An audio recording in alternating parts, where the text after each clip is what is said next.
Equality has basically become a holy word in our modern Western societies. We believe that the purpose of our civilizations is to drive out inequality wherever we see it. Today, applying to a college or a job often requires you to take a pledge, swearing your loyalty and making the moral commitment towards the pursuit of equality. Now, this originally began with equality being defined as equal treatment under the law, equal value, and equal dignity for each human being. We hold these truths to be self-evident, that all men are created equal and endowed by their Creator with certain inalienable rights. But that definition has long been abandoned in favor of equality of outcome. We have been trained to all seek now additional autonomy and individuality. We all seek to maximize our freedom, the same freedom that we think those above us possess. And so we look to emancipate ourselves from the bonds of family and community, and the other hierarchies that we believe keep us tethered in place, stuck in our role as unequal, unfree actors. We have all been told that we are equal and therefore should expect equal outcomes to those above us in the social order.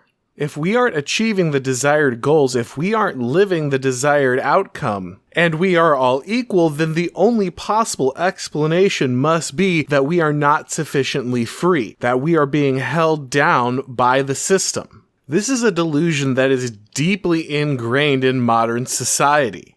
People have been trained to believe that old social structures only existed to hold people down, when in fact they were usually the only thing that were holding the vast majority of people together. Most people simply would not survive in the state of nature, the constant Hobbesian nightmare of all against all. No matter how important and sophisticated we like to think ourselves to be, the truth is that most of us would end up crushed, killed, or at best enslaved. Civilizations did not form solely for the benefit of the strongest. We all rely on each other in many different ways for survival, both for needs material and spiritual. The unequal nature of the relationships that we form in a society is what actually creates social fabric. It's what actually bonds us together. It is finding what we lack in another that creates community. Whether it's something as simple as a sense of humor in a friend that helps us blow off steam at the end of the day, who needs our help to figure out finances because organization is simply not their thing, or the far more deeply unequal relationship of a sovereign who protects the physical safety of those he rules, in exchange for their loyalty and patronage. Anyone who has had a family, anybody who has had a child, understands the foundational nature of this relationship. The bond of the parent and the child is the most extreme form of social fabric. The deep inequality of the exchange, especially early on in life, creates a bond that simply cannot be equaled by anything else. And this is why traditionally all the deepest stories of betrayal are between parent and child, family member and family member. The most extreme punishments and ostracizations were traditionally reserved for those that betrayed their parents. The complex web of deeply unequal relationships is what holds a society together. It's what binds us together in duty to one another.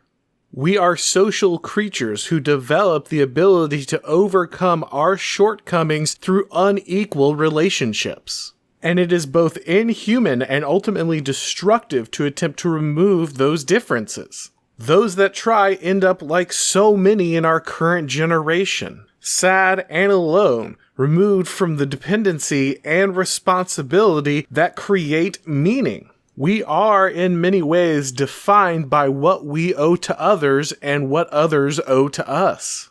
We are not designed to construct ourselves from the ground up. We are not designed to define our own meaning, our own reality. We need to do for others, and we need others to do for us. This is what makes us who we are. This is what makes us complete. You are not supposed to be complete on your own. You are supposed to be complete as part of a family, as part of a tribe, as part of a society. And our culture's obsession with forcing everyone to feel inadequate unless they completely sever those bonds to the past, those bonds of expectations and duties, those positions in hierarchies that help them to understand who they are, what they lack, what they need, and what they can provide to others, is producing some of the most miserable, sad, and meaningless people that have ever walked the face of this earth. Thanks for watching, guys. As always, if you like this video, please go ahead and click like.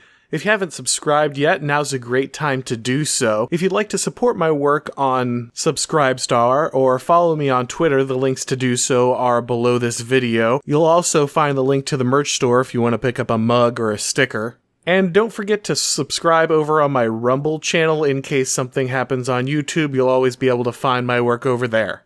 Thanks for watching, guys, and as always, I'll talk to you next time.